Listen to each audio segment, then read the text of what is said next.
Class 8 के विज्ञान विषय में जब घर्षण के बारे में हम लोगों ने चर्चा की, तब बच्चों के बीच इस बात पर बहस छिड़ गई कि घर्षण लाभदायक है कि घर्षण हानिकारक है।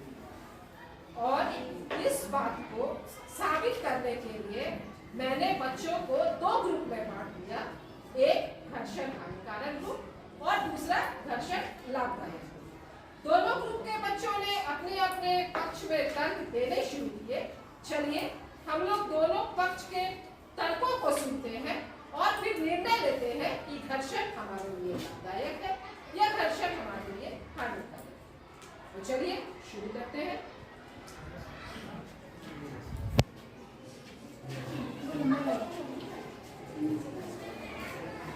घर्षण है तभी तो हम ब्लैक बोर्ड पर लिख पा रहे हैं, इसीलिए घर्षण लाभदायक है।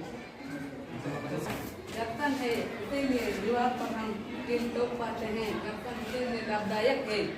जब गिलास की बाहरी परत में तेल या चिकनाई होती है, जिससे घर्षण में अभाव होता है, जिस कारण गिलास हमारे हाथों से गिर जाती है, इसलिए घर्षण हानिकारक है। घर्षण है इसलिए माचिस की तिल्ली में आग पकड़ रही है, घर्षण इसलिए लाभदायक है। हम सिलबट्टे पर मसाला पीस सकते हैं, इसलिए लाभदायक है। घर्षण बल के कारण जूतों के सोल घिस जाते हैं, इसलिए घर्षण बल हानिकारक है। घर्षण के कारण भी छोटी पेलिश करते हैं, इसलिए घर्षण लाभदायक है।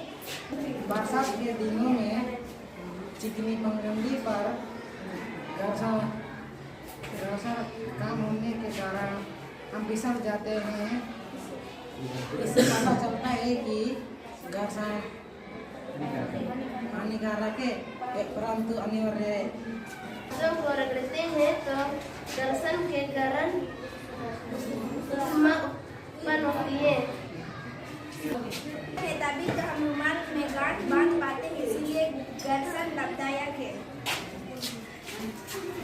केले के छिलके पर पैर रखने से फिसल जाते हैं, क्योंकि घर्षण का अभाव होता है। इससे पता चलता है कि घर्षण हानिकारक है, परंतु अनिवार्य है।